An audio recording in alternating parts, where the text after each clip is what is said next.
هعمل معاكم النهارده الكبده بالرده، كبده المحلات.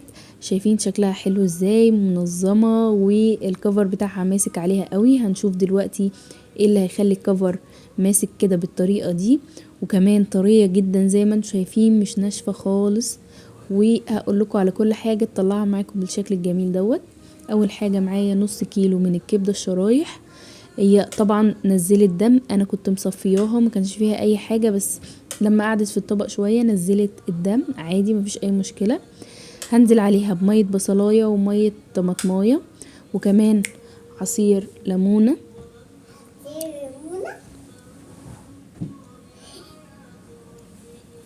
وفصين 3 كده من الثوم المفروم،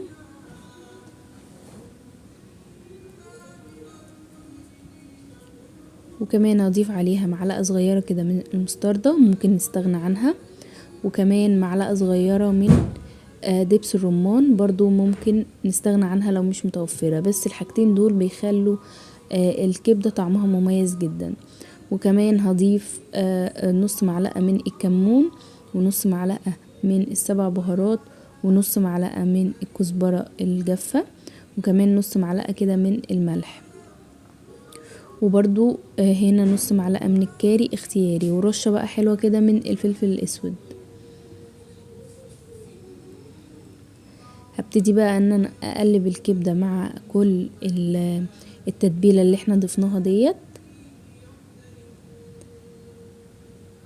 ممكن تتعمل بكبدة مجمدة او كبدة بلدي عادي، بس تبقى الشريحة بالسمك اللي انا هوريهولكوا ده، ولا تخينة ولا رفيعة، علشان تبقى طرية معانا وما تنشفش في التسوية. بعد كده معايا هنا بقى شوية من الردة الناعمة. هبتدي ان انا اجيب الكبدة واغطيها كويس جدا، واضغط عليها بالردة كده بالشكل ده، نغلفها كويس جدا جدا.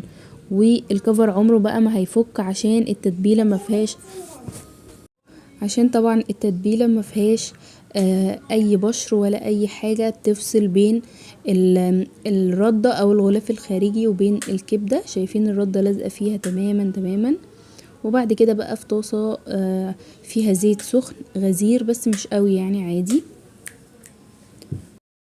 وهنزل كده بقطع الكبدة على نار عالية، بتاخد دقيقتين على كل ناحية بس علشان ما تشدش معانا اهو. واطلعها كده بنفس الشكل. شايفين منزلتش الا حاجات بسيطة جدا من الردة في الطاسة، والقشرة متماسكة، وان شاء الله تجربوها وتعجبكم.